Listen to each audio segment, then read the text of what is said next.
सत श्री अकाल स्टूडेंट्स, माई सैल्फ संकल्प गुप्ता। होप सो तुहाडी तैयारी अच्छी चलती पई है। तो लास्ट लैक्चर च असी फंडामेंटल राइट शुरू किया सीगा ते अज असी कंटिन्यू करांगे उसी चैप्टर दे नाल। सो आर्टिकल 16 तक असी गए सी जो पब्लिक इंप्लॉयमेंट दे विच डिस्क्रिमिनेशन के बारे असी गल कीती सीगी।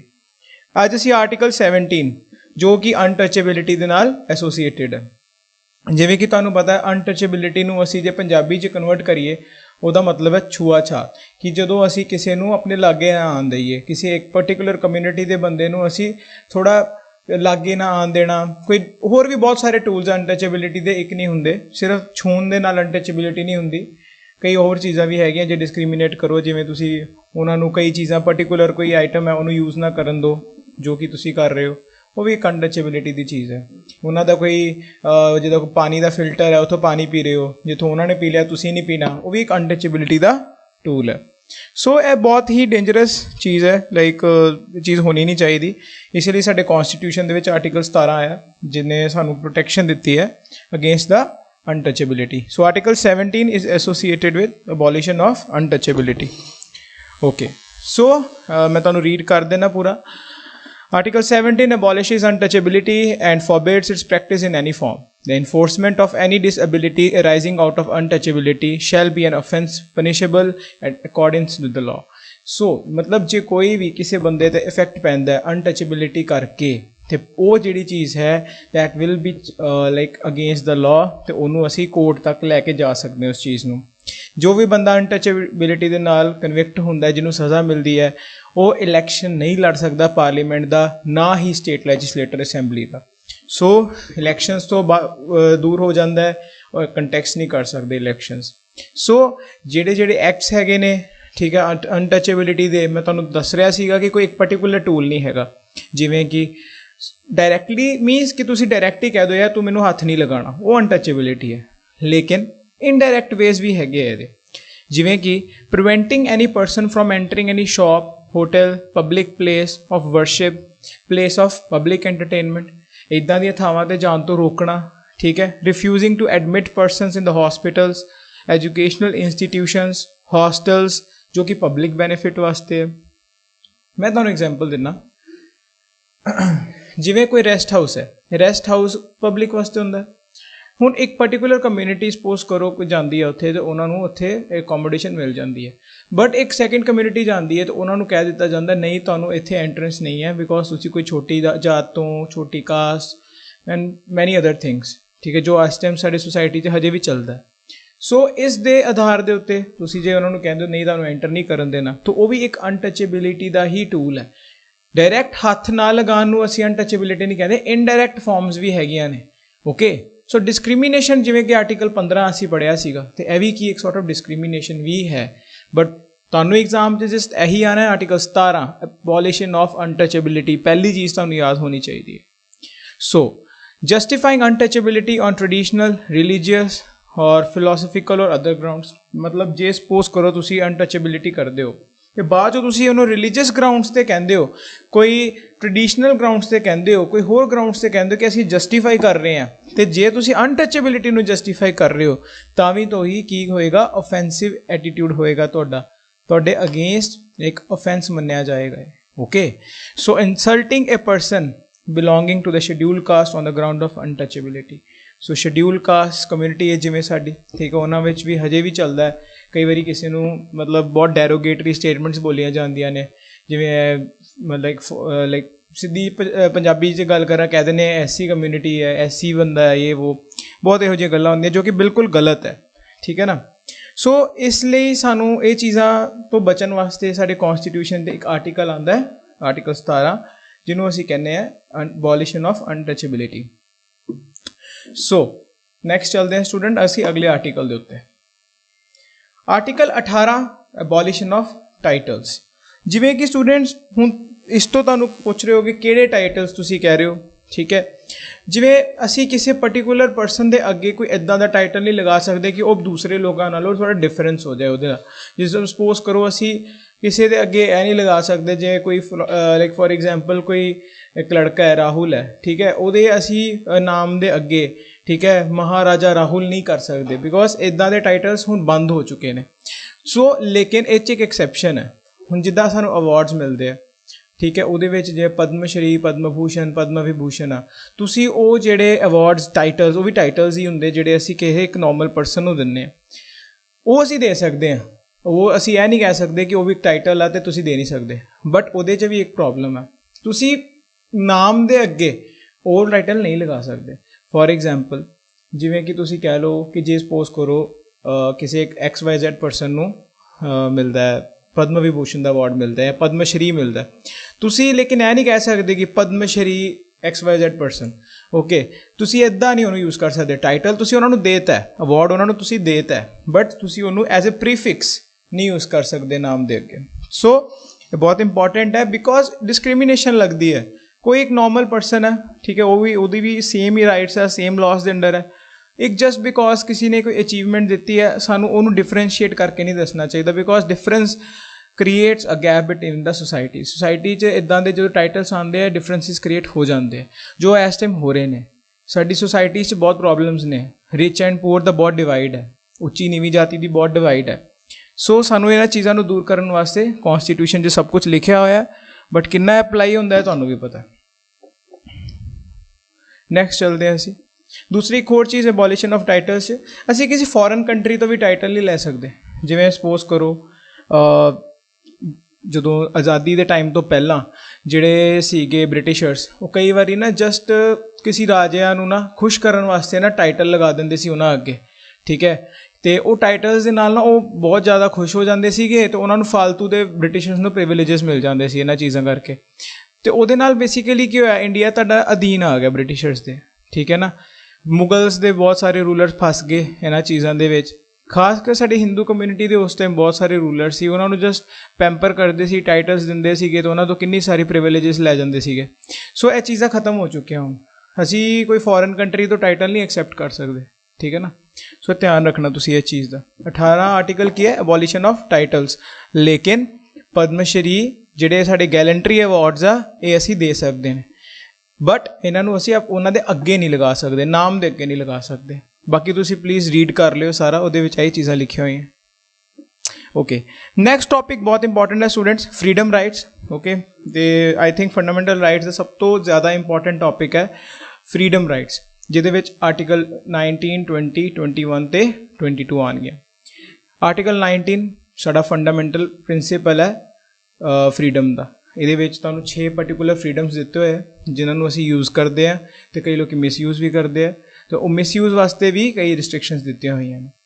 ਸੋ protection of 6 rights, article 19 guarantees to all the citizens 6 rights of the freedom, ਜਿਹਦੇ ਵਿੱਚ ਸਾਡੀ ਪਹਿਲੀ ਰਾਈਟ ਆਉਂਦੀ ਹੈ ਦ ਫੋਰਮੋਸਟ, ਸਭ ਤੋਂ important, freedom of speech and expression, ਜਿਹਦਾ ਇਹਦੇ ਸਭ ਤੋਂ ਵੱਧ ਰੌਲਾ ਪਿਆ ਹੋਇਆ। ਬਿਕੋਜ਼ ਅਸੀਂ ਇਸ ਰਾਈਟ ਨੂੰ ਬਹੁਤ ਜ਼ਿਆਦਾ ਮਿਸਯੂਜ਼ ਕਰ ਰਹੇ ਹਾਂ ਰਾਈਟ ਨੂੰ।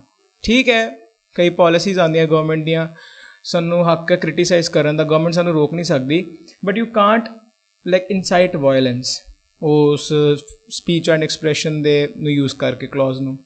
ਤੁਸੀਂ ਹਥਿਆਰ ਨਹੀਂ ਚੁੱਕ ਸਕਦੇ ਹੋ, ਠੀਕ ਹੈ, ਇਹੋ ਜਿਹੀਆਂ ਚੀਜ਼ਾਂ ਨਹੀਂ ਕਰ ਸਕਦੇ, ਬਟ ਮਿਸਯੂਜ਼ ਹੋ ਰਿਹਾ ਰਾਈਟ ਨੂੰ, ਕਾਫੀ ਹੋ ਰਿਹਾ। ਕੰਟੈਂਪਟ ਆਫ ਕੋਰਟ ਨਹੀਂ ਕਰ ਸਕਦੇ ਤੁਸੀਂ, ਲਾਈਕ ਕੋਈ ਜੱਜਿਸ ਦੇ ਅਗੇਂਸਟ ਤੁਸੀਂ ਇੱਦਾਂ ਦੀ ਕੋਈ ਫਾਲਤੂ ਗੱਲ ਨਹੀਂ ਕਰ ਸਕਦੇ ਹੋ ਜਿਹਦੇ ਨਾਲ ਉਹਨਾਂ ਦੀ ਕਹਿ ਲਓ ਕਿ ਕੰਟੈਂਪਟ ਫੀਲ ਹੋਏ ਉਹਨਾਂ ਨੂੰ, ਠੀਕ ਹੈ ਨਾ। ਸੋ ਇਹ ਸਾਰੀਆਂ ਰਿਸਟ੍ਰਿਕਸ਼ਨਸ ਮਿਲਦੀਆਂ ਤੁਹਾਨੂੰ, ਐਬਸੋਲਿਊਟ ਨਹੀਂ ਹੈ right, there are some restrictions with this. So expressing one's views, opinion, belief and convictions freely by word or mouth, writing, printing, picturing or in other manner। ਕੱਲੇ ਲਿਖਣ ਤੋਂ ਜਾਂ ਬੋਲਣ ਤੋਂ ਨਹੀਂ, ਤੁਸੀਂ ਇੱਕ ਪਿਕਚਰ ਬਣਾ ਕੇ ਵੀ ਆਪਣੇ ਵਿਊਜ਼ ਨੂੰ ਰਿਪਰੈਜ਼ੈਂਟ ਕਰ ਸਕਦੇ ਹੋ, ਬਟ ਅਗੇਨ ਤੁਸੀਂ ਉਸ ਪਿਕਚਰ ਨਾਲ ਵਾਇਲੈਂਸ ਦੀ ਐਜੀਟੇਸ਼ਨ ਨਹੀਂ ਕਰ ਸਕਦੇ, ਵਾਇਲੈਂਸ ਦੇ ਵਾਸਤੇ ਇਨਸਾਈਟ ਨਹੀਂ ਕਰ ਸਕਦੇ ਲੋਕਾਂ ਨੂੰ, ਠੀਕ ਹੈ। ਤਾਂ ਪਹਿਲੀ ਕੀ ਹੈ ਸਾਡੀ right to freedom of speech and expression. So right to assemble peacefully without arms. Okay, simple ਹੈ ਲੈਂਗੁਏਜ, ਇਹਨੂੰ ਸਮਝਣ 'ਚ ਕੋਈ ਪ੍ਰੋਬਲਮ ਨਹੀਂ ਆਉਣੀ ਚਾਹੀਦੀ। ਤੁਸੀਂ ਅਸੈਂਬਲ ਕਰ ਸਕਦੇ ਹੋ, ਕਈ ਵਾਰੀ ਕੋਈ ਧਰਨਾ ਦੇਣਾ ਹੁੰਦਾ, ਉੱਥੇ ਅਸੈਂਬਲੀ ਹੁੰਦੀ ਹੈ, ਠੀਕ ਹੈ, ਲੇਕਿਨ ਉੱਥੇ ਤੁਸੀਂ ਹਥਿਆਰ ਨਹੀਂ ਲੈ ਕੇ ਆ ਸਕਦੇ, You can't use arms during the assembly. Okay, ਇਹ ਬਹੁਤ ਹੀ ਇੰਪੋਰਟੈਂਟ ਚੀਜ਼ ਹੈ, ਇਹ ਚੀਜ਼ਾਂ ਧਿਆਨ 'ਚ ਰੱਖਣੀਆਂ ਤੁਸੀਂ। ਰਾਈਟ ਟੂ ਫਾਰਮ ਐਸੋਸੀਏਸ਼ਨ ਔਰ ਕੋਆਪਰੇਟਿਵ ਸੁਸਾਇਟੀਜ਼, ਕੋਈ NGOs ਹੁੰਦੀਆਂ, ਕੋਈ ਗਰੁੱਪਸ ਹੁੰਦਾ, ਠੀਕ ਹੈ ਨਾ, ਉਹ ਅਸੀਂ ਬਣਾ ਸਕਦੇ, ਸਾਡੀ ਰਾਈਟ ਹੈ ਬਣਾਉਣਾ, ਠੀਕ ਹੈ ਨਾ। ਤੇ ਕਲੱਬਸ ਬਣਾਉਣੇ, ਟ੍ਰੇਡ ਐਸੋਸੀਏਸ਼ਨਸ ਬਣਾਉਣੀਆਂ, ਇਸ all are the rights of the person, ਸਾਡੀ ਰਾਈਟ ਹੈ, ਫਰੀਡਮ ਹੈ ਸਾਨੂੰ ਬਣਾਉਣ ਦੀ। Right to move freely throughout the territory of India, ਠੀਕ ਹੈ ਨਾ, ਅਸੀਂ ਕਿਤੇ ਵੀ ਜਾ ਸਕਦੇ ਹਾਂ ਇੰਡੀਆ ਦੀ ਟੈਰੀਟਰੀ 'ਤੇ, ਸਾਨੂੰ ਕੋਈ ਰੋਕ ਨਹੀਂ ਹੈਗੀ। ਸਿਰਫ ਇੱਕੋ ਹੀ ਚੀਜ਼ ਸਾਨੂੰ ਕਰਨੀ ਹੈ, ਟੋਲ ਪਲਾਜ਼ਾ ਪਾਰ ਕਰਨਾ, ਟੈਕਸ ਪੇ ਕਰਨਾ। ਕੋਈ ਵੀ ਸਾਨੂੰ ਸਟੇਟ ਰੋਕ ਨਹੀਂ ਸਕਦੀ ਹੈ ਕਿਸੇ ਦੂਸਰੀ ਸਟੇਟ ਤੋਂ ਜਾਣ ਤੋਂ। ਓਕੇ, ਹਾਂ ਬਕਾਇਦਾ ਉੱਥੇ ਕੋਈ ਇੱਦਾਂ ਦੀ ਕੋਈ ਐਮਰਜੈਂਸੀ ਸਿਚੁਏਸ਼ਨ ਨਾ ਹੋਏ ਕਿ ਉੱਥੇ ਨਹੀਂ ਜਾ ਸਕਦੇ ਉਸ ਟਾਈਮ, ਠੀਕ ਹੈ। ਜਿਵੇਂ for example mostly Madhya Pradesh ਵਾਲੀ ਸਾਈਡ 'ਤੇ ਨਕਸਲਿਜ਼ਮ ਦਾ ਇਸ਼ੂ ਬਹੁਤ ਰਹਿੰਦਾ, ਠੀਕ ਹੈ, ਉੱਥੇ ਕਈ ਵਾਰੀ ਤੁਹਾਨੂੰ ਪਰਮਿਸ਼ਨਸ ਨਹੀਂ ਮਿਲਦੀਆਂ ਜਾਣ ਦੀ। ਬਟ ਅਦਰਵਾਈਜ਼ ਪੂਰੇ ਜਿਹੜੀ ਟੈਰੀਟਰੀ ਆਫ ਇੰਡੀਆ ਉੱਥੇ ਤੁਸੀਂ ਫਰੀਲੀ ਰੋਮ ਅਬਾਊਟ ਕਰ ਸਕਦੇ ਹੋ, ਘੁੰਮ ਸਕਦੇ ਹੋ, ਠੀਕ ਹੈ, ਈਵਨ ਰਿਜ਼ਾਈਡ ਵੀ ਕਰ ਸਕਦੇ ਹੋ, ਠੀਕ ਹੈ। ਫਿਰ ਉਸ ਤੋਂ ਬਾਅਦ right to reside and settle in any part of the territory, ਤੁਸੀਂ ਕੋਈ ਵੀ ਪਾਰਟ ਆਫ ਟੈਰੀਟਰੀ ਇੰਡੀਆ ਦੀ ਕਿਤੇ ਵੀ ਜਾ ਕੇ ਕਿਸੇ ਵੀ ਸਟੇਟ ਦੇ ਵਿੱਚ ਰਹਿ ਸਕਦੇ ਹੋ, ਰੈਜ਼ੀਡੈਂਸ ਲੈ ਸਕਦੇ ਹੋ ਆਪਣਾ। ਹਾਂ ਐਕਸੈਪਸ਼ਨ ਹੈ, ਜਿਵੇਂ ਫੋਰ ਐਗਜ਼ਾਮਪਲ ਕਈ ਲੋਕਾਂ ਨੂੰ ਪਤਾ ਹੈ ਕਿ ਹਿਮਾਚਲ ਪ੍ਰਦੇਸ਼, ਠੀਕ ਹੈ, ਉੱਥੇ ਤੁਸੀਂ ਲੈਂਡ ਨਹੀਂ ਲੈ ਸਕਦੇ ਨਾ, ਲੀਜ਼ 'ਤੇ ਲੈਣੀ ਪੈਂਦੀ ਹੈ, but you can't get the registry, papers ਨਹੀਂ ਮਿਲਦੇ ਤੁਹਾਨੂੰ, ਬਿਕੋਜ਼ ਕਿਉਂਕਿ ਉਹ ਸ਼ਡਿਊਲਡ ਟਰਾਈਬ ਏਰੀਆ। ਓਕੇ, ਅਤੇ ਟਰਾਈਬਲ ਏਰੀਆਜ਼ ਨੂੰ ਪ੍ਰੋਟੈਕਸ਼ਨ ਹੈ ਸਾਡੇ, ਬਹੁਤ ਜ਼ਿਆਦਾ ਮਤਲਬ ਟਰਾਈਬਸ ਹੁੰਦੀਆਂ ਨੇ, ਜਿਵੇਂ ਨਾਰਥ ਈਸਟਰਨ ਸਟੇਟਸ ਹੈ, ਹਿਮਾਚਲ ਹੈ, ਇੱਥੇ ਟਰਾਈਬਲ ਏਰੀਆਜ਼ ਬਹੁਤ ਹੈ, ਠੀਕ ਹੈ। ਇੱਥੋਂ ਦੇ ਲੋਕੀ ਜਿਹੜੇ ਹੈਗੇ ਆ ਇਹ ਆਪਣੇ ਫੋਰੈਸਟ ਪ੍ਰੋਡਿਊਸ 'ਤੇ ਰਹਿੰਦੇ ਆ, ਫੋਰੈਸਟ ਮਤਲਬ ਪ੍ਰੋਡਿਊਸ ਜਿਹੜਾ ਮਿਲਦਾ ਉਹਦੇ 'ਤੇ ਸਰਵਾਈਵ ਕਰਦੇ ਆ, ਸਬਸਿਸਟੈਂਸ ਹੈ, ਠੀਕ ਹੈ। ਤੁਸੀਂ ਇਹ ਨਹੀਂ ਕਹਿ ਸਕਦੇ ਕਿ ਉਹ ਬਹੁਤ ਜ਼ਿਆਦਾ ਕਮਾਈ ਕਰਦੇ ਆ, ਕਮਰਸ਼ੀਅਲ ਲੈਵਲ 'ਤੇ ਹੈ, ਜੋ ਫਲ ਫਰੂਟ ਫਸਲ ਉਗਾਉਂਦੇ ਉਹੀ ਖਾਣੀ, ਕੋਈ ਕਮਰਸ਼ੀਅਲ ਤਰੀਕੇ ਨਾਲ ਨਹੀਂ ਵੇਚਣੀ। ਤਾਂ ਅਸੀਂ ਉੱਥੇ ਜਾ ਕੇ ਉਹਨਾਂ ਦੀ ਲੈਂਡ ਦੇ ਉੱਤੇ ਕਬਜ਼ਾ ਕਰ ਲਾਂਗੇ, ਤੁਹਾਨੂੰ ਪਤਾ ਹੀ ਹੈ ਕਿ ਪ੍ਰੋਪਰਟੀ ਦਾ ਕਿੰਨਾ ਇਸ਼ੂ ਹੁੰਦਾ। ਅਸੀਂ ਜਾ ਕੇ ਕੋਈ ਉੱਥੇ ਹੋਟਲ ਇਨਫਰਾਸਟਰਕਚਰ ਬਣਾ ਦਈਏ, ਇਹ ਕਰ ਦਈਏ, ਤਾਂ ਉਹ ਬੇਸਿਕਲੀ ਜਿਹੜੀ ਉਹਨਾਂ ਦਾ ਸਿਸਟਮ ਹੈ ਸਾਰਾ ਖਰਾਬ ਹੋ ਜਾਂਦਾ। ਸੋ ਸ਼ਡਿਊਲਡ ਟਰਾਈਬਸ ਏਰੀਆਜ਼ ਉਹਨਾਂ ਨੂੰ ਪ੍ਰੋਟੈਕਸ਼ਨ ਹੁੰਦੀ ਹੈ। ਅਤੇ please write in the comment section, ਜਿਵੇਂ ਕਿ ਤੁਹਾਨੂੰ ਮੈਂ ਦੱਸਿਆ ਸੀਗਾ ਉਸ ਦਿਨ ਕੁਐਸਚਨ ਵੀ ਆਇਆ ਸੀ ਕਿ ਸ਼ਡਿਊਲ 5 ਅਤੇ ਸ਼ਡਿਊਲ 6 ਇਹ ਦੋਵੇਂ ਕਿਹਦੇ ਨਾਲ ਰਿਲੇਟਿਡ ਹੈ। They are related to the, please write in the comment section.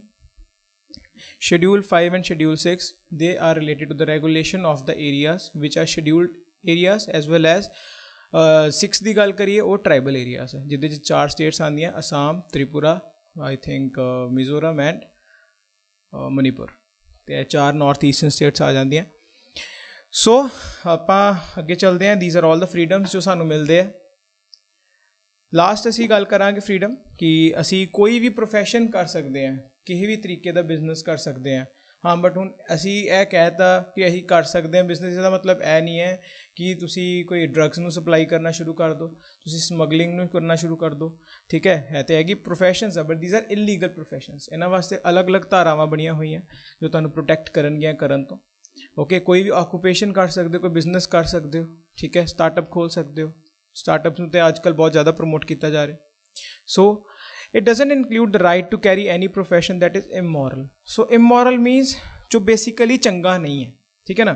So trafficking in woman ਔਰ ਚਿਲਡਰਨ, ਜਿਹੜੀ ਟ੍ਰੈਫਿਕਿੰਗ ਹੁੰਦੀ ਹੈ, ਠੀਕ ਹੈ। ਟ੍ਰੈਫਿਕ ਜੇ ਤੁਹਾਨੂੰ ਥੋੜ੍ਹਾ ਜਿਹਾ ਮਤਲਬ ਨਹੀਂ ਸਮਝ ਆਏਗਾ ਇੰਗਲਿਸ਼ ਦੇ ਵਿੱਚ, ਲਾਈਕ ਖਰੀਦ ਫਰੋਤ ਹੁੰਦੀ ਹੈ ਬੱਚਿਆਂ ਦੀ, ਵੂਮਨਸ ਦੀ, ਠੀਕ ਹੈ। ਜਿਵੇਂ ਫੋਰ ਐਗਜ਼ਾਮਪਲ ਦੁਬਈ ਵਿੱਚ ਕਾਫੀ ਕੇਸਿਸ ਆਉਂਦੇ, ਸਾਡੇ ਇੰਡੀਆ ਦੇ ਵਿੱਚੋਂ ਕਈ ਲੇਡੀਜ਼ ਨੇ ਉੱਧਰ ਉਹਨਾਂ ਨੂੰ ਜਾ ਕੇ ਵੇਚਿਆ ਜਾਂਦਾ, ਠੀਕ ਹੈ ਨਾ।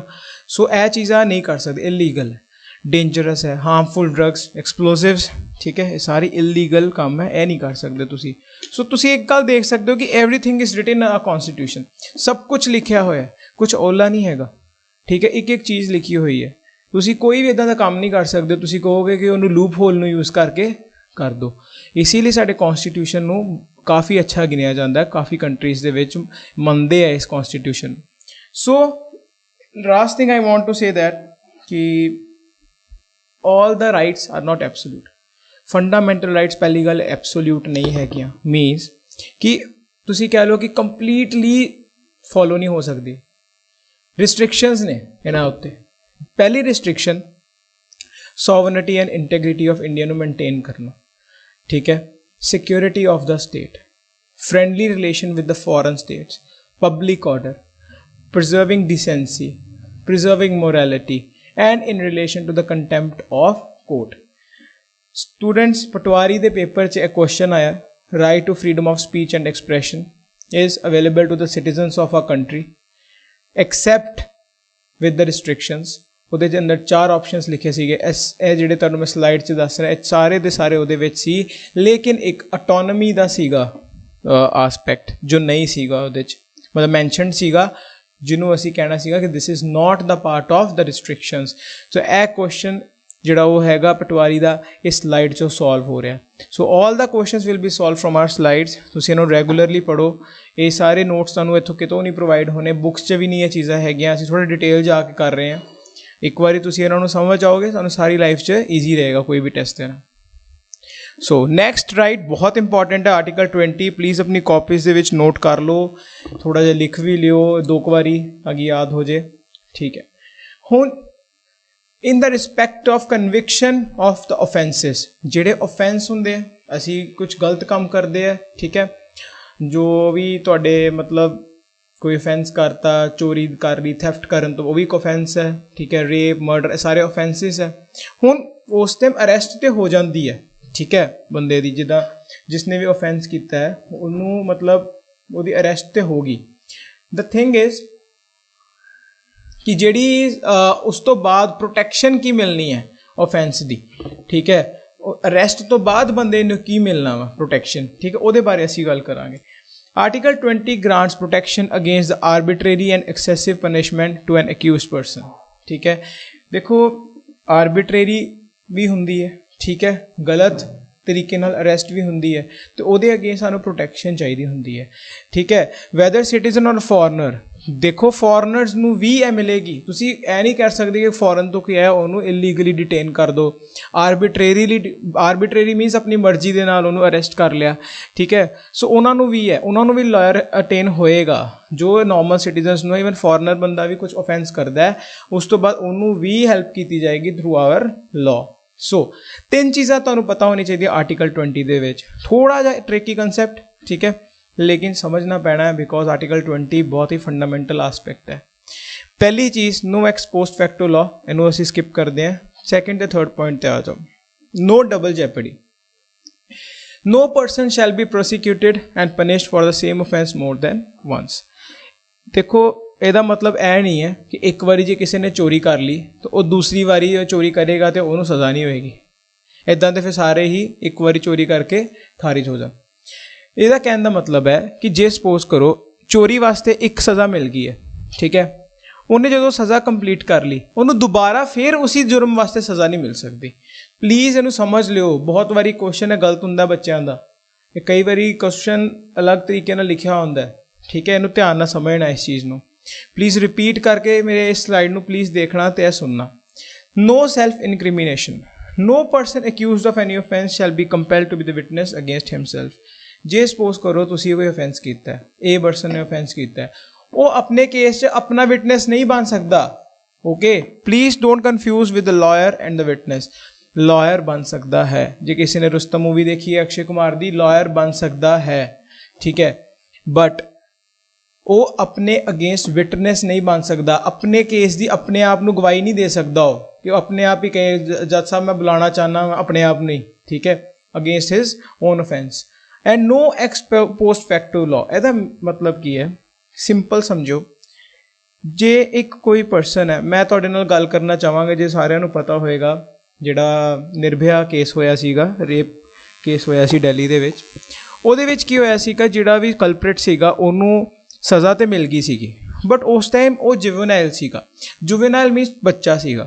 ਉਦੋਂ ਜੋ ਲਾਅ ਸੀਗਾ ਉਸ ਲਾਅ 'ਚ ਲਿਖਿਆ ਹੋਇਆ ਸੀਗਾ ਕਿ ਜਿਹੜੇ ਜੁਵੇਨਾਈਲਸ ਨੂੰ ਦੇ ਅਕੋਰਡਿੰਗਲੀ ਇਹਨੂੰ ਸਜ਼ਾ ਹੋਣੀ ਹੈ, 3 ਸਾਲ ਵਾਸਤੇ ਸਜ਼ਾ ਹੋਏਗੀ, ਠੀਕ ਹੈ।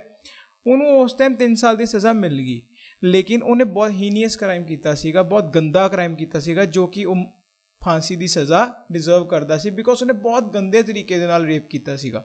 ਲਾਈਕ ਅਲੱਗ ਲੈਵਲ ਸੀਗਾ, ਉਹ ਸਾਰੀ ਦੁਨੀਆ ਹਿੱਲ ਚੁੱਕੀ ਸੀ ਉਸ 2-3 ਦਿਨਾਂ ਦੇ ਵਿੱਚ। ਲੇਕਿਨ ਕੀ ਕਰ ਸਕਦੇ ਸੀ, ਸਾਡਾ ਲਾਅ ਇੱਦਾਂ ਦਾ ਸੀਗਾ, ਬੱਚਿਆਂ ਨੂੰ ਜੇਲ੍ਹ ਦੇਣੀ ਸੀਗੀ ਤੇ ਬੱਚਿਆਂ ਦੀ ਜੇਲ੍ਹ 'ਚ ਜਾਣਾ ਸੀਗਾ, ਉਹਨੇ ਚਲਾ ਗਿਆ। ਬਟ ਹੁਣ ਜਦੋਂ ਉਹਦੇ ਪੇਰੈਂਟਸ ਨੇ ਲਿਟੀਗੇਸ਼ਨਸ ਫਾਈਲ ਕੀਤੀਆਂ, PIL ਫਾਈਲ ਕੀਤੀਆਂ, ਠੀਕ ਹੈ, ਸੁਪਰੀਮ ਕੋਰਟ ਨੇ ਜੁਡੀਸ਼ੀਅਲ ਰਿਵਿਊ ਲਗਾਏ ਕਾਫੀ ਸਾਰੇ, ਠੀਕ ਹੈ। ਜੁਡੀਸ਼ੀਅਲ ਰਿਵਿਊ ਮੀਨਸ ਕਿ ਰਿਵਿਊ ਕੀਤਾ ਕੇਸ ਨੂੰ ਬਹੁਤ ਵਾਰੀ, ਤੇ ਉਹਦੇ ਵਿੱਚੋਂ ਨਿਕਲ ਕੇ ਆਇਆ ਕਿ ਇਹਨੂੰ ਅਸੀਂ ਹੁਣ ਸਜ਼ਾ ਜਿਹੜੀ ਹੈ ਨਾ ਇੱਕ ਨਵੀਂ ਦੇਣੀ ਹੈ। ਉਹਦੇ ਲਈ ਇੱਕ ਲਾਅ ਪਾਸ ਕੀਤਾ ਜਾਂਦਾ ਹੈ, ਜੁਵੇਨਾਈਲ ਐਕਟ ਲਾਅ। ਉਹਦੇ ਅਕੋਰਡਿੰਗਲੀ ਕੀ ਹੁੰਦਾ ਹੈ ਕਿ ਹੁਣ 16 ਸਾਲ ਦੀ ਉਮਰ ਦੇ ਵਿੱਚ ਵੀ ਜੇ ਕੋਈ ਬੱਚਾ ਕ੍ਰਾਈਮ ਕਰਦਾ ਹੈ ਤੇ ਉਹ ਵੀ ਜਿਹੜਾ ਬੱਚਾ ਹੋਊਗਾ ਉਹਨੂੰ ਸਜ਼ਾ ਜਿਹੜੀ ਮਿਲੇਗੀ ਐਜ਼ ਅਡਲਟ ਨੂੰ ਮਿਲਣੀ, ਜਿਹੜੀ 18 ਸਾਲ ਤੋਂ ਬਾਅਦ ਉਹੀ ਸਜ਼ਾ ਮਿਲਣੀ। ਠੀਕ ਹੈ, ਓਕੇ। ਹੁਣ ਇਹਦੇ ਅਗੇਂਸਟ ਵੀ ਕੀ ਹੋਇਆ, ਜਿਹੜਾ ਮੁੰਡੇ ਦੇ ਲਾਇਰ ਸੀਗਾ ਉਹਨੇ ਕਿਹਾ ਕਿ ਦੇਖੋ ਸਾਡੇ ਜਿਹੜਾ ਕੌਨਸਟੀਟਿਊਸ਼ਨ ਉਹਦੇ 'ਚ ਲਿਖਿਆ ਨੋ ex post facto law, ਰੈਟਰੋਸਪੈਕਟਿਵ effect ਨਹੀਂ ਹੋ ਸਕਦਾ। ਮੀਨਸ ਥੋੜ੍ਹਾ ਜਿਹਾ ਕਨਫਿਊਜ਼ ਹੋਵੋਗੇ, ਧਿਆਨ ਨਾਲ ਸਮਝੋ ਇਸ ਚੀਜ਼ ਨੂੰ। ਜਿਸ ਟਾਈਮ ਜੋ ਸਜ਼ਾ ਮਿਲੀ ਤੁਹਾਨੂੰ, ਉਸ ਟਾਈਮ ਉਹੀ ਲਾਅ ਅਪਲਾਈ ਹੋਣਾ ਜਿਸ ਟਾਈਮ ਤੁਹਾਨੂੰ ਸਜ਼ਾ ਮਿਲੀ ਸੀ। ਕੱਲ੍ਹ ਨੂੰ ਲਾਅ ਚੇਂਜ ਹੁੰਦਾ 3 ਸਾਲ ਬਾਅਦ, ਠੀਕ ਹੈ, ਅਤੇ ਤੁਸੀਂ ਇਹ ਨਹੀਂ ਕਹਿ ਸਕਦੇ ਕਿ ਹੁਣ ਇਸ ਬੰਦੇ ਨੂੰ ਇਹ ਪ੍ਰੈਜੈਂਟ ਲਾਅ ਦੇ ਹਿਸਾਬ ਨਾਲ ਸਜ਼ਾ ਦੇਣੀ। ਜੇ ਉਹਨੇ 3 ਸਾਲ ਹੁਣ ਕੱਟ ਲਿਆ ਨਾ, ਉਹਨੇ ਹੁਣ ਸਮਝ ਲਓ ਕਿ ਆਪਣੀ ਉਹਦੀ ਸਜ਼ਾ ਪੂਰੀ ਹੋ ਗਈ ਹੈ। ਲੇਕਿਨ ਇਸ ਕੇਸ ਦੇ ਵਿੱਚ ਐਕਸੈਪਸ਼ਨ ਸੀਗੀਆਂ, ਬਟ ਸੁਪਰੀਮ ਕੋਰਟ ਪੂਰੀ ਇੰਡੀਆ ਮਿਲ ਕੇ ਉਹਨੂੰ ਫਾਂਸੀ ਦੀ ਸਜ਼ਾ ਦਿਵਾਉਣ 'ਚ ਹੋਈ ਸੀ, ਲੇਕਿਨ ਬਹੁਤ ਟਾਈਮ ਲੱਗ ਗਿਆ ਸੀਗਾ। ਲੇਕਿਨ ਇਹਦਾ ਮਤਲਬ ਇਹ ਹੁਣ ਤੁਸੀਂ ਨਿਕਲ ਕੇ ਆ ਰਿਹਾ ਇਸ ਚੀਜ਼ ਨੂੰ, ਤੁਸੀਂ ਇਹ ਸਮਝਣਾ ਕਿ ਜਦੋਂ ਤੁਹਾਨੂੰ ਸਜ਼ਾ ਹੋਈ ਹੈ ਉਸ ਟਾਈਮ ਉਹ ਲਾਅ ਅਪਲਾਈ ਹੋਣਾ। ਕੱਲ੍ਹ ਨੂੰ ਚੇਂਜ ਹੋ ਕੇ ਕੋਈ ਨਵਾਂ ਲਾਅ ਆਉਂਦਾ, ਉਹ ਉਸ ਦੇ ਹਿਸਾਬ ਨਾਲ ਉਦੋਂ ਉਸਨੂੰ ਪਨਿਸ਼ਮੈਂਟ ਮਿਲੇਗੀ। ਜਿਹੜੀ ਪ੍ਰੀਵੀਅਸ ਵਾਲੀ ਪਨਿਸ਼ਮੈਂਟ ਹੈ ਨਾ ਉਹਦੀ ਉਹ ਸੇਮ ਹੀ ਰਹਿਣੀ ਹੈ। ਅਗਲੀ ਪਨਿਸ਼ਮੈਂਟ ਉਸ ਨਵੇਂ ਲਾਅ ਦੇ ਅਕੋਰਡਿੰਗਲੀ ਨਹੀਂ ਮਿਲ ਸਕਦੀ। ਸੋ ਨੋ ਐਕਸ ਪੋਸਟ ਫੈਕਟੋ ਲਾਅ, ਜਿਸ ਟਾਈਮ ਜਿਸ ਲਾਅ ਦੇ ਹਿਸਾਬ ਨਾਲ ਸਜ਼ਾ ਮਿਲ ਗਈ ਹੈ ਉਹੀ ਕੰਟੀਨਿਊ ਰਹੇਗੀ, ਅੱਗੇ ਵਾਲੀ ਨਹੀਂ ਮਿਲੇਗੀ। ਇੱਥੇ ਗੱਲ ਖਤਮ ਹੁੰਦੀ ਆਰਟੀਕਲ 20 ਦੀ। ਆਰਟੀਕਲ 21 ਦੇਖੋ, ਇਹ ਇੱਦਾਂ ਦਾ ਆਰਟੀਕਲ ਹੈ ਕਿ ਇਹਦੇ ਅੰਡਰ ਨਾ ਬਹੁਤ ਸਾਰੇ ਰਾਈਟਸ ਨੇ, ਇੱਕ ਨਹੀਂ ਹੈਗੀ। Right to life, right to life ਦੇ ਅੰਦਰ ਇੱਕ ਆਸਪੈਕਟ ਨਹੀਂ ਆਉਂਦਾ। ਸਾਹ ਲੈਣਾ ਵੀ ਸਾਡੀ ਲਾਈਫ ਹੈ, ਖਾਣਾ ਖਾਣਾ ਸਾਡੀ ਲਾਈਫ ਹੈ, ਐਂਟਰਟੇਨਮੈਂਟ ਕਰਨਾ ਸਾਡੀ ਲਾਈਫ ਹੈ, ਅੱਛੀ ਏਅਰ ਨੂੰ ਬਰੀਥ ਕਰਨਾ ਸਾਡੀ ਰਾਈਟ ਟੂ ਲਾਈਫ ਹੈ। ਠੀਕ ਹੈ, ਹੈਲਥ ਫੈਸਿਲਿਟੀਜ਼ ਮਿਲਣਾ ਸਾਡੀ ਰਾਈਟ ਟੂ ਲਾਈਫ ਹੈ। So around more than 30 to 40 rights ਜਿਹੜੀ ਇਹਦੇ ਅੰਡਰ ਆਉਂਦੀਆਂ ਨੇ। ਠੀਕ ਹੈ, ਰਾਈਟ ਟੂ ਐਜੂਕੇਸ਼ਨ ਪਹਿਲਾਂ ਰਾਈਟ ਟੂ ਲਾਈਫ ਦੇ ਅੰਡਰ ਆਉਂਦੀ, ਲੇਕਿਨ ਇਹਨੂੰ ਕਨਵਰਟ ਕਰਕੇ ਕਿਹਦੇ ਵਿੱਚ ਪਾਤਾ ਸੀਗਾ ਬਾਅਦ ਚੋਂ, ਰਾਈਟ ਟੂ ਐਜੂਕੇਸ਼ਨ ਅਲੱਗ ਹੀ ਦੇਤਾ ਆਰਟੀਕਲ 21A। ਪਹਿਲੇ ਰਾਈਟ ਟੂ ਲਾਈਫ ਕੀ ਸੀਗੀ ਸਾਡੀ, DPSP ਸੀਗੀ, ਡਾਇਰੈਕਟਿਵ ਪ੍ਰਿੰਸੀਪਲ ਸੀਗਾ ਰਾਈਟ ਟੂ ਐਜੂਕੇਸ਼ਨ, ਲੇਕਿਨ ਬਾਅਦ ਵਿੱਚ ਇਹਨੂੰ ਫੰਡਾਮੈਂਟਲ ਰਾਈਟ 'ਚ ਕਨਵਰਟ ਕਰਤਾ ਸੀਗਾ। So, Article 21 declares that no person shall be deprived of his life or personal liberty except according to the procedure established by the law. ਹੁਣ students ਇੱਕ new ਚੀਜ਼ ਜਿਹੜੀ ਤੁਹਾਡੇ ਅੱਗੇ ਮੈਂ ਲੈ ਕੇ ਆਉਣਾ ਚਾਹੁੰਦਾ। ਦੇਖੋ,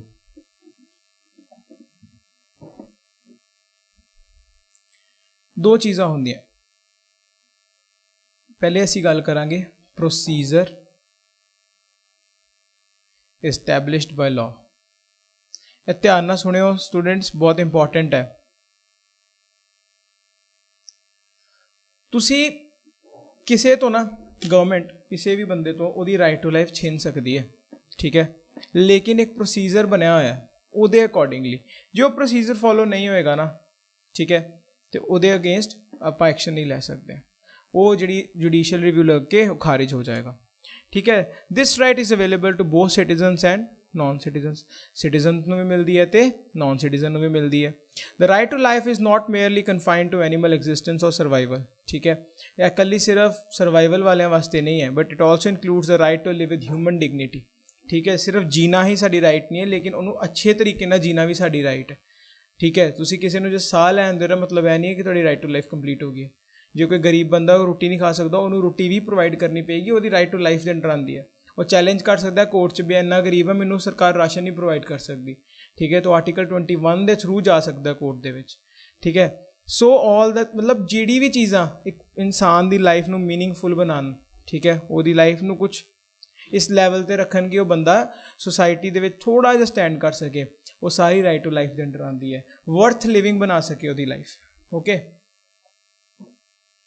ਨੈਕਸਟ ਚਲਦੇ ਸਟੂਡੈਂਟ। ਰਾਈਟ ਟੂ ਲਾਈਫ 'ਚ ਮੈਂ ਤੁਹਾਨੂੰ ਦੱਸ ਰਿਹਾ right to like health, right to breathe air, right to have a healthy environment, ਇਹ ਸਾਰੀ ਰਾਈਟ ਟੂ ਲਾਈਫ ਦੇ ਅੰਡਰ ਆਉਂਦੀਆਂ।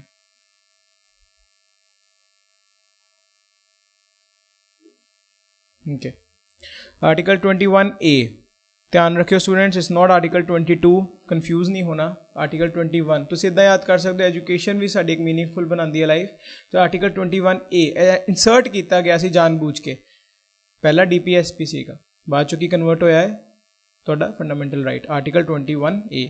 तो ये एक इंपॉर्टेंट अमेंडमेंट याद करनी है तुसी, बहुत ही इंपॉर्टेंट है, एग्जाम्स च आ सकती है कि राइट टू एजुकेशन कदों ऐड हुंदी सी साडी। It was added by 86th constitutional amendment act of 2002।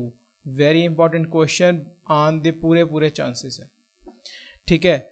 Amendments ji important हैगियां ने तुहाडे एग्जाम पॉइंट ऑफ व्यू लिए, एक लैक्चर स्पैशल उस दिन लगेगा, तो वो असीं करांगे।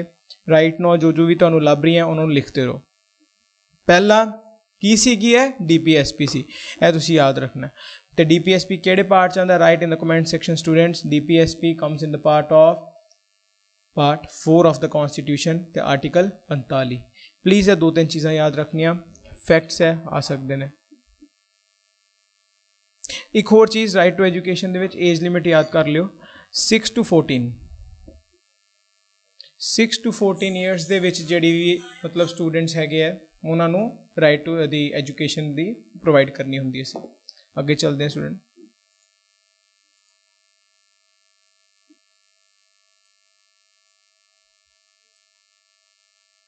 Okay, so now the next right is protection against arrest and detention, ठीक है।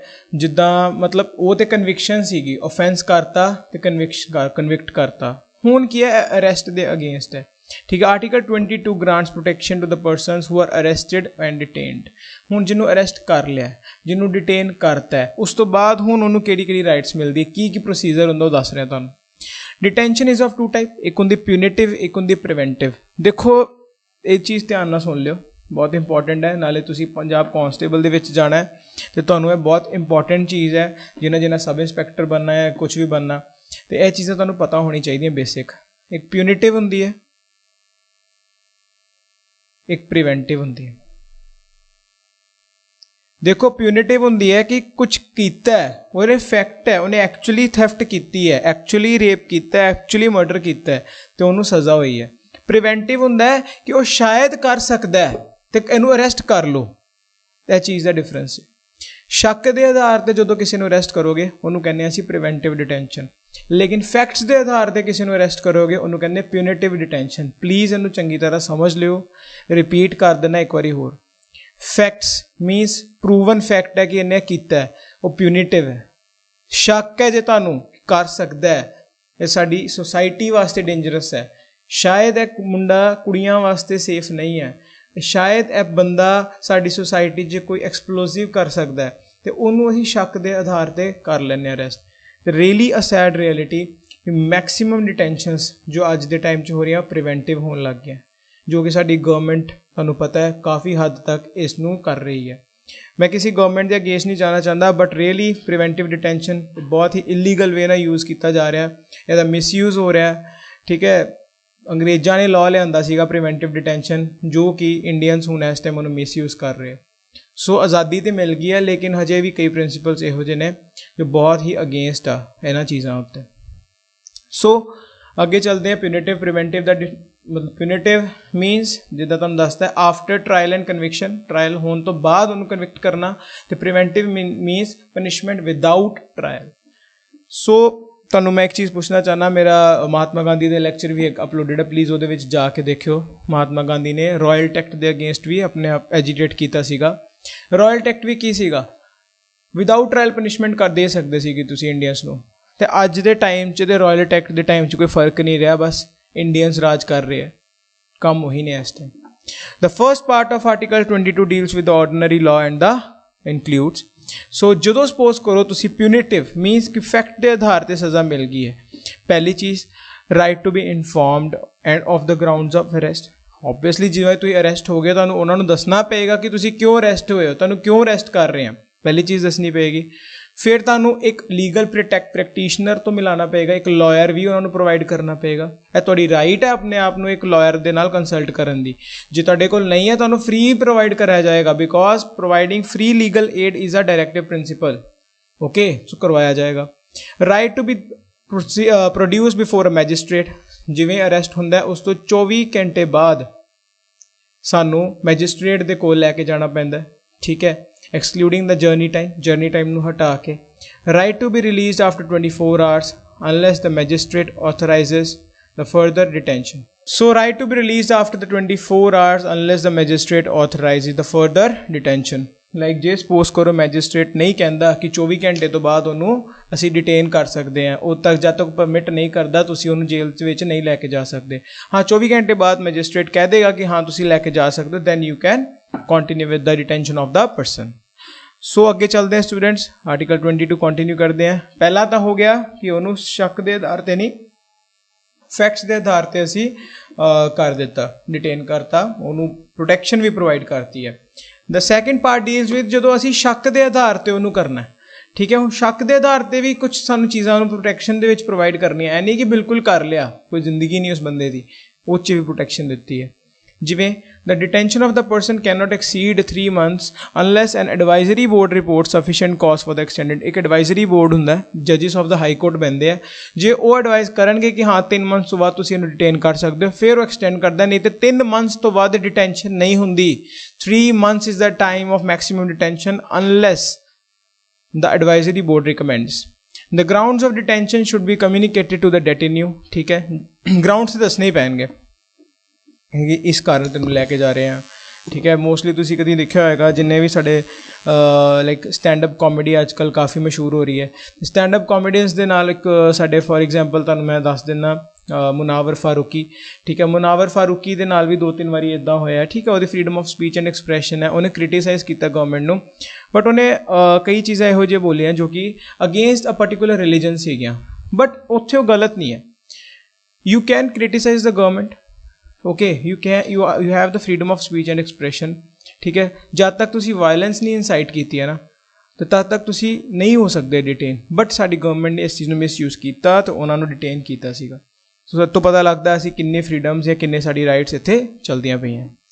ਸੋ the grounds of detention should be communicated to the detenu should be afforded an opportunity to make representation against the detention order. So article 22 ਸਿੱਧਾ ਯਾਦ ਰੱਖਣਾ ਕਿ ਜਦੋਂ ਤੁਹਾਨੂੰ arrest and detention ਦੇ case 'ਚ ਤੁਹਾਨੂੰ ਆਰਟੀਕਲ 22 ਇੰਜੋਏ ਕਰਨ ਨੂੰ ਮਿਲਦਾ। ਅੱਗੇ ਚੱਲਦੇ ਹਾਂ student, right against exploitation, article 23 and 24। ਜਿਵੇਂ ਕਿ ਲਾਈਕ ਐਕਸਪਲੋਇਟੇਸ਼ਨ ਕੀ ਹੁੰਦੀ ਹੈ, ਜਿਵੇਂ ਹਿਊਮਨ ਟਰੈਫਿਕਿੰਗ ਹੈ, ਸੌਦੇਬਾਜ਼ੀ ਵੂਮੈਨਸ ਦੀ, ਚਿਲਡਰਨ ਦੀ, ਠੀਕ ਹੈ, ਵੂਮੈਨ ਦੀ, ਚਿਲਡਰਨ ਦੀ, ਇਹਨਾਂ ਦੀ ਸੌਦੇਬਾਜ਼ੀ ਹੁੰਦੀ ਹੈ। ਬੈਗਾਰ, ਠੀਕ ਹੈ, ਬੈਗਰਸ ਨੂੰ ਪ੍ਰਮੋਟ ਕਰਨਾ, ਜਿਵੇਂ ਬੈਗਰੀ ਹੈ, ਇੱਕ ਬੰਦੇ ਦੇ ਅੰਡਰ 8-8 10-10 ਬੱਚੇ ਹੁੰਦੇ ਆ, ਪਤਾ ਹੀ ਨਹੀਂ ਹੁੰਦਾ ਪਤਾ ਕਿਹਨਾਂ ਦੇ ਬੱਚੇ ਹੈ, ਜਿਵੇਂ ਤੁਸੀਂ ਰੋਜ਼ ਦੇਖਦੇ ਆ, ਬਟ ਅਸੀਂ ਰੋਜ਼ ਇਗਨੋਰ ਵੀ ਕਰਦੇ ਹਾਂ। ਬਹੁਤ ਸੀਰੀਅਸ ਇਸ਼ੂ ਹੈ। ਅਸੀਂ ਠੀਕ ਹੈ ਗੱਡੀਆਂ ਦੇ ਦਰਵਾਜ਼ੇ ਬੰਦ ਤੇ ਕਰ ਦਿੰਦੇ ਹਾਂ, ਬਟ ਸਾਨੂੰ ਪਤਾ ਹੀ ਨਹੀਂ ਉਹ ਕੌਣ ਹੈ, ਨਾ ਸਾਨੂੰ ਉਹਨਾਂ ਦੇ ਆਈਡੈਂਟੀਟੀ ਦਾ ਪਤਾ ਹੈ, ਕਿਹਨਾਂ ਦੇ ਬੱਚੇ ਹੈ, ਕਿਡਨੈਪਡ ਨੇ, ਕੁਛ ਨੇ। ਅਸੀਂ ਕਦੀ ਨਹੀਂ ਮੇਰੇ ਖਿਆਲ ਨਾਲ ਇਸ ਚੀਜ਼ ਨੂੰ ਪਰਸਿਊ ਕੀਤਾ। ਕਈ ਵਾਰੀ ਅਸੀਂ 10 ਰੁਪਏ ਦੇ ਦਿੰਦੇ ਹਾਂ, 5 ਰੁਪਏ ਦੇ ਦਿੰਦੇ ਹਾਂ, ਇਸ ਤੋਂ ਬਾਅਦ ਅਸੀਂ ਕੋਈ ਜ਼ਿਆਦਾ ਇਨੀਸ਼ੀਏਟਿਵ ਨਹੀਂ ਲੈਂਦੇ। ਬਟ ਇਹਨੂੰ ਪਲੀਜ਼, ਇਹ ਬਹੁਤ ਸੀਰੀਅਸ ਇਸ਼ੂ ਹੈ, ਤੁਹਾਨੂੰ ਧਿਆਨ ਰੱਖਣਾ ਚਾਹੀਦਾ। So the article 23 of the constitution prohibits human trafficking, begar and to protect the millions of underprivileged and the deprived people of the country. The right is available to the citizens of India as well as non-citizens. Obviously foreigners ਜੇ ਆਉਣਗੇ ਉਹਨਾਂ ਨੂੰ ਤੁਸੀਂ ਉਹਨਾਂ ਦੀ trafficking ਨਹੀਂ ਕਰ ਸਕਦੇ, ਠੀਕ ਹੈ। ਰਾਈਟ ਪ੍ਰੋਵਾਈਡਸ ਅਗੇਂਸਟ ਦਾ ਹਿਊਮਨ ਟ੍ਰੈਫਿਕਿੰਗ। ਕੀ ਨਹੀਂ ਕਰ ਸਕਦੇ ਤੁਸੀਂ, ਜਿਵੇਂ ਕਿ selling and buying of man, woman and children. ਤੁਸੀਂ ਲਾਈਕ ਇਨਸਾਨ ਦਾ, ਬੰਦਿਆਂ ਦਾ ਸੌਦੇਬਾਜ਼ੀ ਨਹੀਂ ਕਰ ਸਕਦੇ ਹੋ, ਠੀਕ ਹੈ। ਪ੍ਰੋਸਟੀਟਿਊਸ਼ਨ ਹਜੇ ਤੱਕ ਕ੍ਰਾਈਮ ਹੈ, ਕਈ ਕੰਟਰੀਜ਼ 'ਚ ਕ੍ਰਾਈਮ ਨਹੀਂ ਹੈ, ਕਈ ਕੰਟਰੀਜ਼ 'ਚ ਲੀਗਲ ਹੈ, ਬਟ ਰਾਈਟ ਨਾਓ ਇੰਡੀਆ 'ਚ ਪ੍ਰੋਸਟੀਟਿਊਸ਼ਨ ਇਲੀਗਲ ਹੈ, ਠੀਕ ਹੈ। ਦੇਵਾਦਾਸੀਸ ਮੈਂ ਤੁਹਾਨੂੰ ਨਹੀਂ ਐਕਸਪਲੇਨ ਕਰ ਸਕਦਾ, ਤੁਸੀਂ ਪਲੀਜ਼ ਸਰਚ ਕਰਕੇ ਦੇਖਿਓ। ਸਲੇਵਰੀ, ਕਈ ਐਸਪੈਕਟਸ ਹੈਗੇ ਆ ਸਲੇਵਰੀ, ਜਿਵੇਂ ਤੁਹਾਨੂੰ ਪਤਾ ਹੀ ਹੈ, ਯੂ ਕਾਂਟ ਮੇਕ ਸਲੇਵਸ, ਤੁਹਾਡੇ ਸਲੇਵਸ ਨਹੀਂ ਹੋ ਸਕਦੇ ਰਾਈਟ ਨਾਓ। ਅਤੇ ਇਸ ਰਾਈਟ ਦੇ ਥਰੂ ਨਾ, ਆਰਟੀਕਲ 23 ਦੇ ਥਰੂ ਇੱਕ ਸਾਨੂੰ ਐਕਟ ਮਿਲਿਆ ਸੀਗਾ, immoral traffic prevention act of 1956। ਸੋ ਬਹੁਤ ਇੰਪੋਰਟੈਂਟ ਹੈ, ਕੱਲ੍ਹ ਨੂੰ ਕੁਐਸਚਨ ਆ ਜਾਏ ਕਿ ਇੱਕ immoral traffic prevention act of 1956, ਠੀਕ ਹੈ, ਇਹ ਕੀ ਡੀਲ ਕਰਦਾ? It deals with the violation of fundamental rights. ਕਿਹੜੀ? Article 23, right against exploitation. Article 24 ਵੀ ਇਹਦੇ ਨਾਲ ਐਸੋਸੀਏਟਿਡ ਹੈ, ਜੋ ਕਿ ਸਾਡੀ ਹੈਗੀ ਹੈ ਪ੍ਰੋਹਿਬਿਸ਼ਨ ਆਫ ਚਾਈਲਡ ਲੇਬਰ, ਠੀਕ ਹੈ। ਤੁਸੀਂ ਅਕਸਰ ਦੇਖਿਆ ਹੋਵੇਗਾ ਕਿ ਢਾਬੇ ਤੇ ਜਾਂ ਹੋਟਲਸ ਦੇ ਵਿੱਚ ਕਾਫੀ ਛੋਟੇ ਛੋਟੇ ਬੱਚੇ ਕੰਮ ਕਰ ਰਹੇ ਹੁੰਦੇ ਆ, ਬਰਤਨ ਮਾਂਜ ਰਹੇ ਹੁੰਦੇ ਆ, ਠੀਕ ਹੈ, ਉਹ ਗਲਤ ਹੈ। ਪਲੀਜ਼ ਇਸ ਚੀਜ਼ ਦੇ ਅੱਗੇ ਆਵਾਜ਼ ਉਠਾਇਆ ਕਰੋ, ਇਹਨੂੰ ਇਗਨੋਰ ਨਾ ਕਰਿਆ ਕਰੋ। Prohibition of child labour, article 24 forbids the employment of the children below the age of 14 years। 14 ਸਾਲ ਤੋਂ ਥੱਲੇ ਦਾ ਬੱਚਾ forbidden ਹੈ, ਨਹੀਂ ਕੰਮ ਕਰ ਸਕਦਾ। in dangerous jobs like factories and mines, ਮਤਲਬ factories ਬਹੁਤ hazardous places ਹੈ, dangerous places ਆ। ਤੁਸੀਂ factories ਦੇ ਵਿੱਚ ਬੱਚਿਆਂ ਨੂੰ point ਨਹੀਂ ਕਰ ਸਕਦੇ, ਉਹ ਉਮਰ ਉਹਨਾਂ ਦੀ ਖੇਡਣ ਦੀ ਹੈ, ਪੜ੍ਹਨ ਦੀ ਹੈ, ਨਾ ਕਿ ਲਾਈਕ ਤੁਸੀਂ ਉਦੋਂ ਐਕਸਪੈਕਟ ਕਰੋ ਕਿ ਇਹਨਾਂ ਨੂੰ ਇੱਕ ਫੈਕਟਰੀਜ਼ ਦੇ ਵਿੱਚ ਡੈਂਟਿੰਗ ਪੇਂਟਿੰਗ ਦੇ ਕੰਮ ਕਰਵਾ ਛੱਡੋ, ਠੀਕ ਹੈ, ਤੁਸੀਂ ਵੈਲਡਿੰਗ ਦਾ ਕੰਮ ਕਰਵਾ ਛੱਡੋ, ਉਹਨਾਂ ਦੀ ਅੱਖਾਂ 'ਤੇ ਇਫੈਕਟ ਪੈ ਸਕਦਾ, ਉਹਨਾਂ ਦੀ ਬੱਚਿਆਂ ਦੀ ਲਾਈਫ ਆ ਉਹ, ਠੀਕ ਹੈ। ਫਿਰ ਉਸ ਤੋਂ ਬਾਅਦ ਜਿਵੇਂ ਮਾਈਨਸ ਆ, ਮਾਈਨਸ 'ਚ ਨਹੀਂ, ਕੋਲ ਮਾਈਨਸ 'ਚ ਤੁਸੀਂ ਨਹੀਂ ਲੈ ਕੇ ਜਾ ਸਕਦੇ ਹੋ ਉਹਨਾਂ ਨੂੰ, ਠੀਕ ਹੈ, ਗੋਲਡ ਮਾਈਨਸ 'ਚ ਨਹੀਂ ਲੈ ਕੇ ਜਾ ਸਕਦੇ ਤੁਸੀਂ ਉਹਨਾਂ ਨੂੰ। However it did not prohibit their employment in any harmless or the innocent work. 14 ਸਾਲ ਦੇ ਜਿਵੇਂ ਬੱਚੇ ਆ, ਤੁਸੀਂ ਉਹਨਾਂ ਨੂੰ ਕਰ ਸਕਦੇ ਹੋ, ਲਾਈਕ ਇੰਪਲੋਏ ਕਰ ਸਕਦੇ ਹੋ, ਬਟ ਉਹ ਕੰਮ ਡੇਂਜਰਸ ਨਹੀਂ ਹੋਣਾ ਚਾਹੀਦਾ। ਕੋਈ ਇਨੋਸੈਂਟ ਵਰਕ ਉਹ 'ਚ ਕਰ ਸਕਦੇ ਹੋ। ਮੋਸਟਲੀ ਸਾਰੇ ਕਹਿਣਗੇ ਕਿ ਜਿੱਦਾਂ ਤੁਸੀਂ ਕਿਹਾ ਲਾਈਕ ਢਾਬਾਸ ਔਰ ਰੈਸਟੋਰੈਂਟਸ ਦੇ ਵਿੱਚ ਅਸੀਂ ਉਹਨਾਂ ਨੂੰ ਇੰਪਲੋਏ ਕਰ ਸਕਦੇ ਹਾਂ। ਮੇਰੇ ਹਿਸਾਬ ਨਾਲ ਤਾਂ ਉਹ ਵੀ ਗਲਤ ਹੈ, but according to the constitution and acts ਤੁਸੀਂ ਉਹਨਾਂ ਨੂੰ ਇਨੋਸੈਂਟ ਵਰਕਸ ਦੇ ਵਿੱਚ ਯੂਜ਼ ਕਰ ਸਕਦੇ ਹੋ। The child labour prohibition and regulation act 1986 'ਚ ਆਇਆ ਸੀਗਾ, ਜਿਹਨੂੰ ਚੇਂਜ ਕਰਤਾ ਗਿਆ child and adolescent labour prohibition regulation act in 2016। ਇਹਦੀ ਅਮੈਂਡਮੈਂਟ ਹੁੰਦੀ ਹੈ 2016 'ਚ, ਅਤੇ ਉਸ ਐਕਟ ਨੂੰ convert child and adolescent means child the definition ਵੱਖਰੀ ਕਰਤੀ, ਐਡੋਲਸੈਂਟ ਦੀ ਵੱਖਰੀ ਕਰਤੀ। ਐਡੋਲਸੈਂਟ ਬੇਸਿਕਲੀ ਮੀਨਸ ਕੀ ਹੁੰਦਾ, ਜਦੋਂ ਤੁਸੀਂ ਅਰਾਊਂਡ 18 ਸਾਲ ਦੇ ਹੋ ਜਾਂਦੇ ਹੋ, ਐਡੋਲਸੈਂਟ ਏਜ ਹੁੰਦੀ ਹੈ 16 ਸਾਲ ਤੋਂ ਲੈ ਕੇ 18 ਸਾਲ ਦੇ ਵਿੱਚ। ਸੋ ਆਰਟੀਕਲ 14 ਚਾਈਲਡ ਲੇਬਰ ਦੇ ਨਾਲ ਐਸੋਸੀਏਟਿਡ ਹੈ। ਨੈਕਸਟ ਰਾਈਟ ਅਸੀਂ ਅਗਲੀ ਕਲਾਸ 'ਚ ਕਰਾਂਗੇ। ਅੱਜ ਵਾਸਤੇ ਇੰਨਾ ਹੀ ਕਰਦੇ ਹਾਂ ਲੈਕਚਰ, ਅਤੇ ਹੋਪ ਤੁਸੀਂ ਪਲੀਜ਼ ਰੈਗੂਲਰਲੀ ਇੰਜੋਏ ਕਰੋ, ਪੜ੍ਹੋ ਰੈਗੂਲਰ, ਇਹਨਾਂ ਨੂੰ ਰਿਵਾਈਜ਼ ਕਰੋ ਕਲਾਸਿਸ ਨੂੰ, ਠੀਕ ਹੈ।